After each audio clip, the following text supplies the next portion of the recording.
বাংলাদেশ নিয়ে আলোচনা চেয়ে লোকসভা সচিবালয়ে চিঠি। সূত্রের খবর, দলের অনুমতি না নিয়েই চিঠি দিয়েছেন তৃণমূল সাংসদ। দলের অনুমতি ছাড়া কেউ মুলতবি প্রস্তাব জমা দেবেন না। সোমবার কালীঘাটে যৌথ সংসদীয় কমিটির বৈঠকে সিদ্ধান্ত হয়।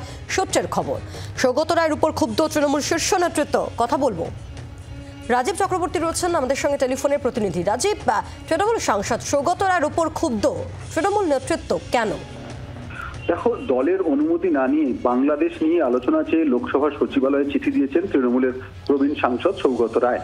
আমরা জানি বাংলাদেশ নিয়ে তৃণমূল কংগ্রেসের যে অবস্থান তারা স্পষ্ট করেছেন, তা হলো কেন্দ্রীয় সরকারের পাশে তারা রয়েছেন। যেহেতু এটি জাতীয় বিদেশ নীতির ইস্যু এবং যেহেতু দেশের বিদেশ নীতির ইস্যু, তাই তৃণমূল কংগ্রেসের ঘোষিত নীতি হলো এক্ষেত্রে ভারত সরকার বা দেশের সরকার তারা যে সিদ্ধান্ত নেবে, তাদের যে অবস্থান সেটি হবে তৃণমূলের অবস্থান।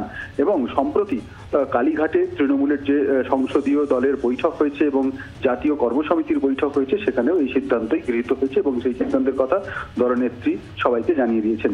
তারপরে তৃণমূল সাংসদ সৌগত রায় তিনি লোকসভা সচিবালয়ে একটি চিঠি দিয়েছেন এবং সেই চিঠি দিয়ে, যেটাকে নোটিশ বলা হয়, সেখানে তিনি আলোচনা দিয়েছেন এবং বাংলাদেশ নিয়ে তিনি এই নোটিশ দিয়েছেন বলে সূত্র মারফত আমরা জানতে পারছি।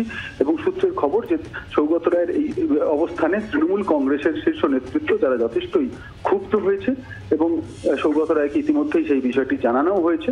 এবং সেক্ষেত্রে সৌগত রায় এখনো পর্যন্ত সেই চিঠি তিনি লোকসভায় দিয়েছেন সেটা এখনো পর্যন্ত ফেরত নেননি, কিন্তু দলের নেতৃত্ব সৌগত রায়ের উপরে ক্ষুব্ধ, এই খবর আমরা পাচ্ছি। ধন্যবাদ। বাংলার আওয়াজ, বাঙালির আবেগ, জি 24 ঘন্টা।